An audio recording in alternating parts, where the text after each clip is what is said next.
Hello, everyone. Welcome back to Expansive Astrology. I'm Melissa. This is Sagittarius season, and we're already about to wrap up Sagittarius season. We have about 1 week left. This is your Sagittarius week 4. I love it. Today we're talking about staying in alignment with the soul, to put it plainly. Sagittarius invites us to explore what it would mean for us to structure our lives in a way that is in alignment with the soul, in a way that is more connected, more tuned in, more in rhythm with our passion, rather than with capitalism or ego or other cultural expectations. Sagittarius invites us to engage with our most courageous, expanded, imaginative living possible. Sagittarius is a dreamer. It's not scared, full of courage. So this week, we're embracing more courage. We're embracing our fire, our passion. In Tarot Week of Sag season, I spoke about the ways that temperance initiates us out of our egoic experience and into further alignment with what our soul wants and with what our destiny is, right? The work of it is in taking the brain out of the commander seat and learning to go with life, trusting a more soul-centered perspective. And we are conditioned not to do that in so many ways. So this is also a continuation of the conversation we had in Scorpio season, where we learned to tap in with our intuition and with our innermost selves even further. We're just building upon that work more and more and more. To live from a truly soul-centered place is fucking hard and usually requires a lot of change. I can't tell you how often I hear clients say but if I started sticking up for myself and if I raised my standards, I'd have nobody left. I hate when I hear that. If I started sticking up for myself, I would disappoint all the people around me. I would have to end relationships. It would be way too much change, right? Which is possibly true. It probably is true that if you were to live from a more soul-centered place, your relationships would change and you would disappoint people. It's totally true. And that's a huge red flag. It's a huge red flag waving, showing you the state of your life now, right? When you consider what it would look like for you to live from a place of heart and soul and authenticity, rather than what you're expected to do and be, rather than a capitalist perspective, and if it looks and feels like a lot of change, that's all the more reason to get the fuck started right the fuck now. Right? The more risky it feels, the more change that has to occur, the more pressing it is. We gotta get this flipped around. It's urgent. It's urgent. It's time to build our lives around what sets us on fire. It's time to stop settling, stop putting up with less than we want or need and deserve. It's time to embrace the massive amounts of courage it takes to shoot our arrows into the sky and gallop off into the sunset in pursuit of what sets us on fire, Sagittarius style. You have that courage within you, I promise. It's just about tapping in with it. You are fully capable of living a life this way. You have what it takes within you, I promise. Living from the soul requires checking in with ourselves over and over and over and over and over again. It never ends. Always checking in with ourselves, is this what's best for me? Is this what's best for me? Is this what I want? Is this in alignment with my purpose, my goals, my values? Is this relationship something that I should continue to engage with? Is this thing, whatever it may be, is this thing that I've been investing in and relying upon and so sure of? Is this thing actually in alignment for my soul? And that checking in process never ever ends. And it becomes more second nature, but it's not always going to be easy. To fully honor our soul's yeses and nos, to truly take the brain out of the commander seat, to truly like go against what culture or capitalism would recommend, it's fucking difficult.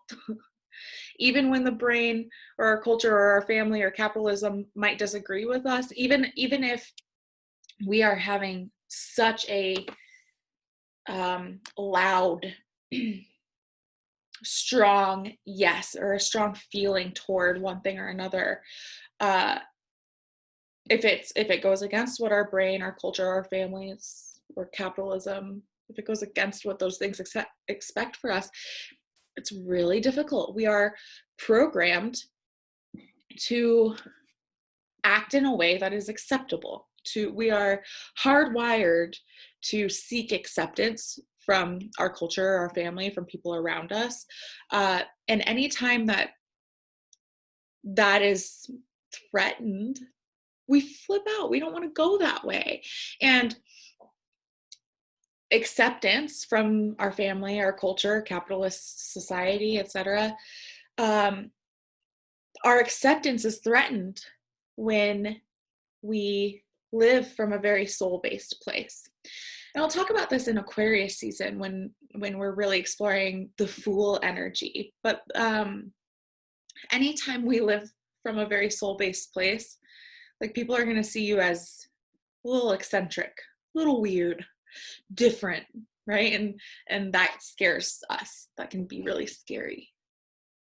And Sagittarius is here to remind you that like we get to decide what we engage with, always.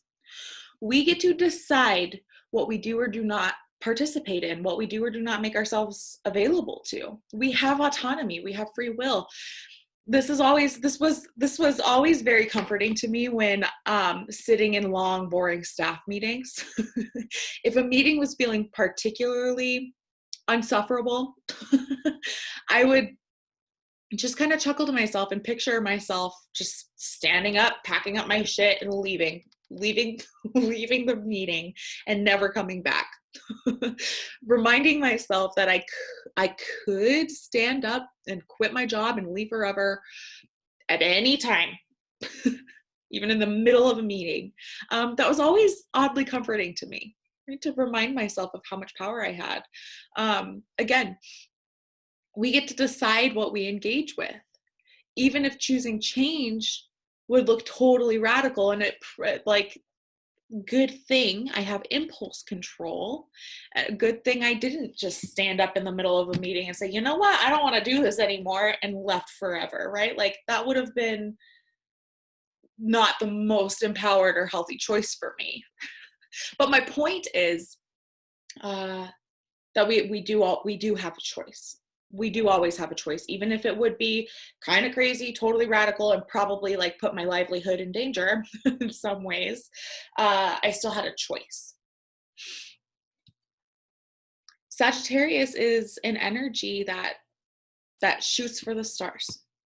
Mutable fire. It's always keenly aware of all the opportunities that exist, and it's eager to get its hands dirty and to play and explore. Like it's willing to hop in the car and go for a spontaneous road trip, drive into the sunset. That is Sagittarius. It sees the opportunities and it's willing to chase them. And that's beautiful. And Sagittarius is here to learn how important it is to practice using discretion, to beware of overextending ourselves. It's not usually the greatest to say yes to just any opportunity or be a yes man, right? Like not everything needs to be explored and not everything is for you. An empowered Sagittarius energy is all about shooting for the stars while staying in alignment with the soul. Sagittarius is so good at seeing all the opportunities that exist. And maybe Sagittarius isn't always the greatest at deciding when or when not to hop in the car and ride off towards sunset. Use discretion. Be careful. Again, like, my recommendation or my invitation is to always choose what feels most empowered. And if hopping in the car and riding off till sunset on a spontaneous road trip is the most empowered, healthy, helpful move you can make, then fucking do it. But that's not always the smartest choice to make. So let's talk about how we know. How do we know what is soul and what is brain? How do we learn what is a yes and what is a no? We talked about this in Scorpio season. We're going to keep talking about this in Capricorn season. Like, this is a very relevant topic that I think we all battle with. We are taught to mistrust the very parts of ourselves that are the most organic, most powerful, most magical. Our emotions, our intuition, our imagination, our freedom. We're taught to mistrust those pieces of us and to like shove our emotions down, shove our imagination down. We're taught to favor brain over intuition. Like, we're taught to mistrust these things. And it takes trust and it takes a whole lot of bravery to set those parts of ourselves free. A beautiful pathway toward connecting with soul is using imagination, which we were so tuned in with as children, right? Like, imagination is everything for children. And slowly we stuff it farther and farther away from us as we grow. We opt for reality over imagination as if those things are complete opposites. And I would submit to the court that reality and imagination aren't complete opposites. They're not total opposites, because imagination is real. It's reality because it's real, like it exists. We have it, we use it. So it's not the opposite of reality, right? And we stuff imagination down and we favor logic. And in a lot of ways, good. Like, I'm glad. It's a good thing that we are logical beings. It's a good thing that we take care of ourselves in that way. Good. And do we have to turn off access to our imagination in order to be logical, productive adults in this society? I don't think so. So play with tapping into your imagination a little bit more. Use the energy of Sagittarius, use the next week or so to really experiment with tapping into your imagination a little more. And ask yourself this over and over and over again. What do you imagine the story of your best life to be? What do you imagine the story of your best marriage to be? What do you imagine the story of your best work life to be? What do you imagine the story of your best life to be? Glennon Doyle said, quote, "Perhaps imagination is not where we go to escape reality, but where we go to remember it. Perhaps when we want to know the original plan for our lives, family, world, we should consult not what's in front of us, but what's inside of us," unquote. I love that so much that I'm going to say it again. This is from Glennon Doyle. She said, "Perhaps imagination is not where we go to escape reality, but where we go to remember it.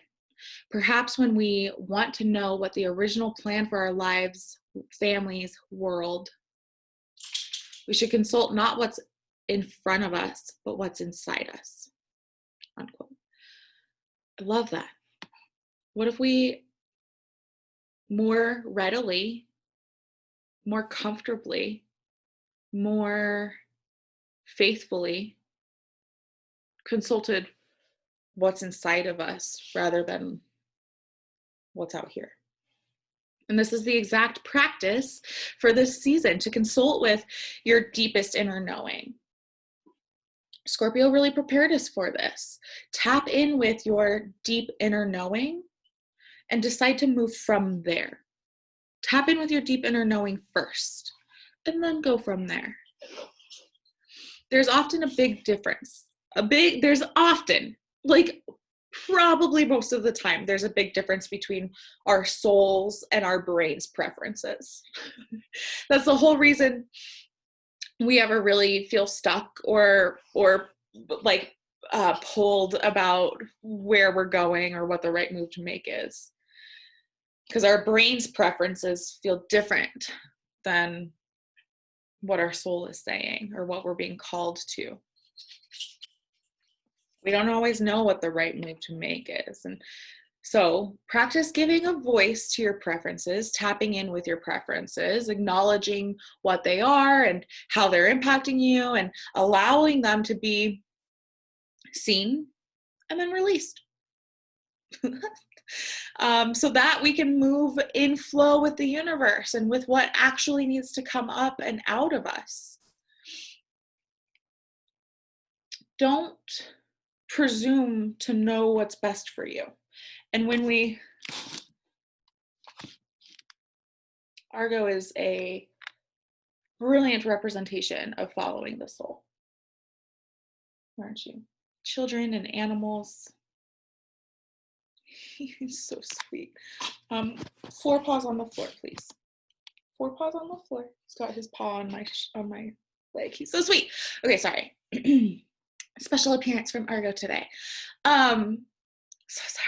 So practice giving a voice to what your brain's preferences are, and like allow yourself to acknowledge, like, I would really prefer if my life looked like this, and if it went this way, and if like I would really prefer this job to look a certain way, or this relationship to look a certain way. Like, give voice to those preferences and allow your preferences to, like, again, like, be released. Allow your brain to take a back seat, get it out of the commander's position, so that we can move and flow with the universe. Like, don't presume to know what's best for you. Surrender to what is coming. One of my favorite mantras of all time is I trust. That's it. Just those 2 words, I trust. Sink in with that. I trust. The universe or God or myself, the path of my life, I trust. And we can honor what our preferences might be, and also trust that maybe we don't know what's best for us, and trust that maybe something even better is coming. Sagittarius also invites us to, like, really embrace our freedom. It's all about freedom. And unlike Scorpio, Sagittarius releases and resents attachment. Scorpio can be a little grabby. Scorpio can have trouble with letting go. That's not even a thing this season, which has its perks for sure. That drive off into the sunset courage is a huge strength of Sagittarius, and having a no strings attached approach to life isn't always the best thing. It's not always the best move. It's wonderful to have freedom, and some strings keep us grounded. They keep us connected to our roots, connected to where we're coming from. We can have some rooted attachment and also have freedom. And I'd be willing to bet almost any time. So if your brain is, like, freaking out and feeling stuck or feeling really limited by something, or afraid to make a commitment or make a choice out of fear of losing some sort of freedom, that's just acknowledge that's very fear-based.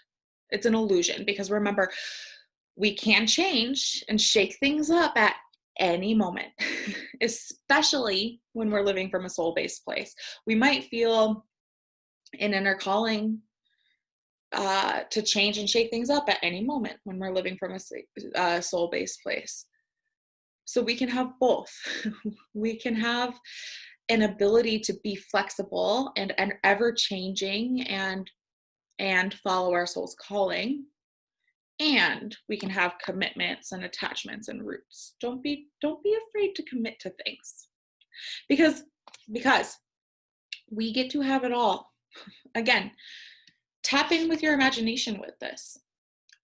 What do you imagine the most beautiful, most tapped in story of your life could be?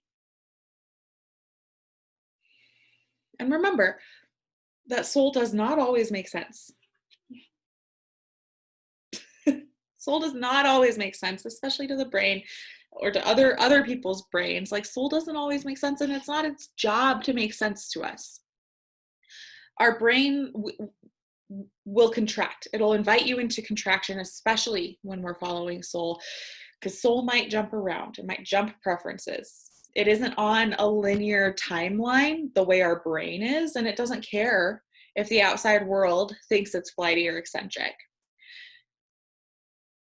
The soul wouldn't care. It wasn't my soul that was keeping me in the insufferable work meetings. That was my brain, right? And again, good thing. I'm glad that I have both. I'm glad that I have both a brain and a soul. And this practice is in tapping in with our soul and living more fearlessly from the soul.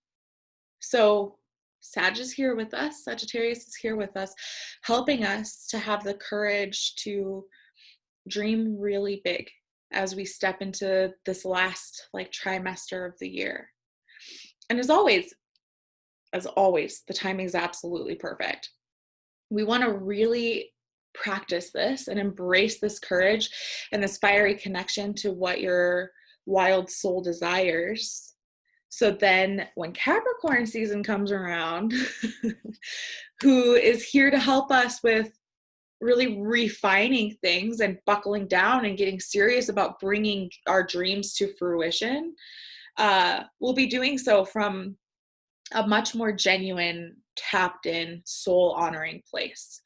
Capricorn can feel like a pretty big shift out of Sagittarius. Sagittarius being a dreamer, mutable fire, willing to drive off into the sunset, willing to aim and shoot its arrow at the stars. Capricorn is like much more calculated than that. Capricorn is like, but we only have 4 arrows left, and if I'm aiming at the stars, I want to make sure that I'm going to hit the star that I want to hit, which is beautiful. And we're ready for that, for the medicine and the invitations and the gifts that Capricorn brings. And let's take the fullest advantage of what Sag is bringing before we get a little more serious about life with Capricorn. Makes sense? So this week is all about, if I have one invitation for you this week, it would be to explore your imagination. Don't be afraid to really play with yourself, play with your imagination, dream big. And that's all I have for you this week. And that just about wraps up Sagittarius season. I can't believe it. Thank you so much for being here. I so appreciate you being here. More than anything, I just hope that this serves as inspiration for you. Let me know in the comments below what lands for you with this. Take what you need and leave the rest, and let me know what you're taking from this. And if you would, leave a little bit for me. I'd love to hear your take on Sagittarius. I'd love to hear your take on soul-centered living. What would you add to this conversation this week? I would love to hear from you. Again, thank you so much for being here. It means the world to me. If you like what I'm doing here, it helps a lot to have you. I'd love to have you subscribe to my channel. I'm trying to grow my channel. I'd love to hear from you. A thumbs up would be helpful too if you like what I'm doing. I appreciate you a lot. Other than that, that's it from me, folks. I will see you for Capricorn week 1. Well, yeah, I'll see you for Capricorn week 1. I can't wait. Take really good care of yourself, and don't be afraid to be brave. Let's get brave. Okay, I will see you later. Thank you again. Take care. Until next time. Bye.